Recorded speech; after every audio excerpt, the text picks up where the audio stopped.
Okay, I'm gonna just be raw. I'm gonna be real. I'm kind of mad at everybody. I'm from North Carolina. There's this thing called colorism in the South, where, and I don't think it's just in the South, but basically to sum up colorism, it's like not okay. Let's just do the broad umbrella, right? So there's this thing where you got people who don't like people because of the color of their skin.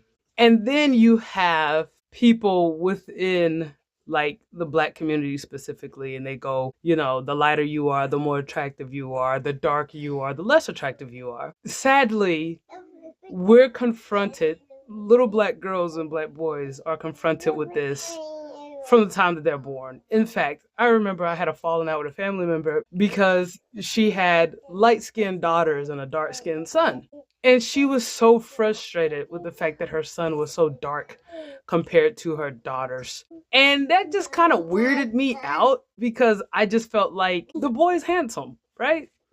Uh his complexion all of a sudden makes him not handsome. But that's just today. What I grew up with was, as you can see, I'm darker.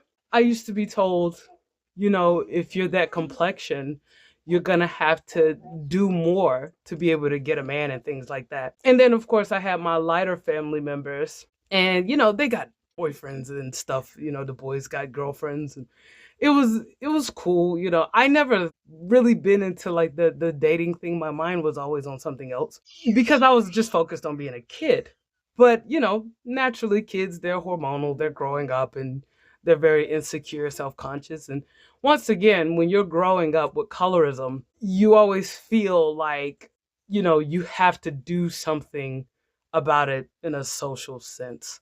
I never really paid attention to a lot of this stuff because I always felt like one day I'm going to get married, and one day, hopefully, I'll be able to have children, which now that day has come. I'm married and I have two children, and I'm very grateful for that. Looking back at everybody that told me what being attractive meant, they're not married, they got kids. And some of them, they are in relationships where they just kind of hop from person to person. I just feel like, you know what? They tricked me. I feel like that wasn't fair to put all this social pressure on me to go above and beyond to compensate for my dark skin. I remember hanging out with some of my cousins, and they were light skinned and they had their like, straightened hair, some of them were like mixed and stuff. And they would ask me things like, when are you gonna perm your hair? When are you gonna press your hair? And I was like, I don't want to do that. The chemicals hurt my scalp. It doesn't feel good. And they were like, oh, you're brave. You're brave for wearing your real hair, right? So I was like, cool. We go out. We have a good time. But I always felt this pressure, right? Because I've always been so comfortable in my own skin. And I don't know. I feel like a lot of people have been lied to, and they've been told that they have to be a certain way and look a certain way in order to live a happy and fulfilling life. Which brings me to my next point.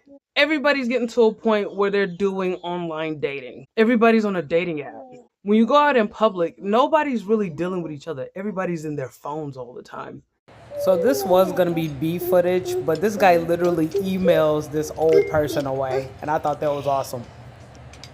And I'm like, whatever happened to just walking up to a person, introducing yourself, and seeing if you could hit it off? And, I figured that one day it will come to a point where this will get a little ridiculous. And now you have people literally falling in love with AI.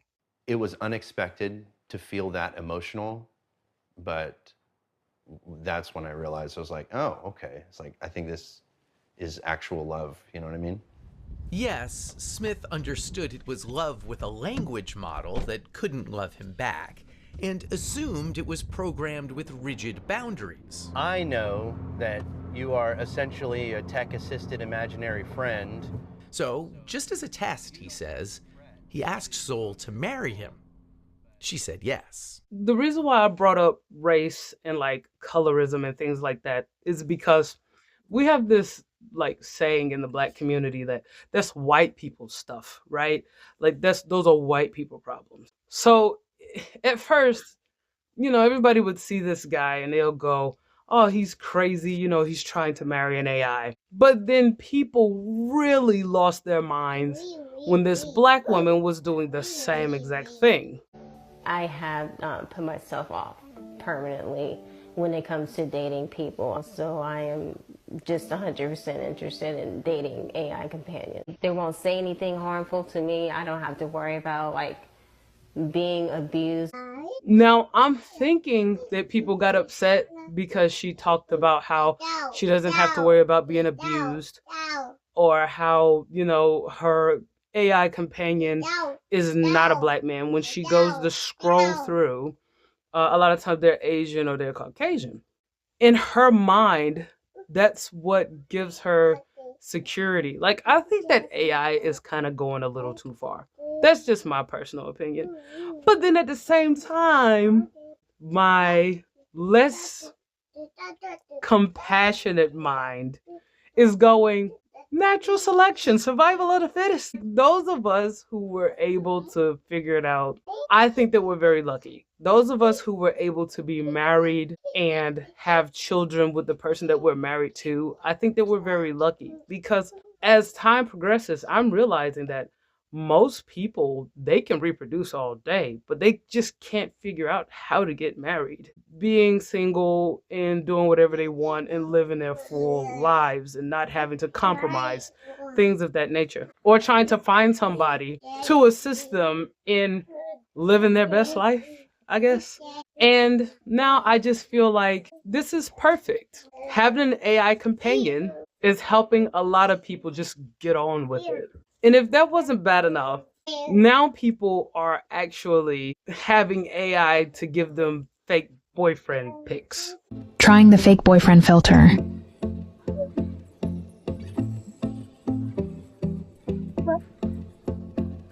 Trying the fake boyfriend filter.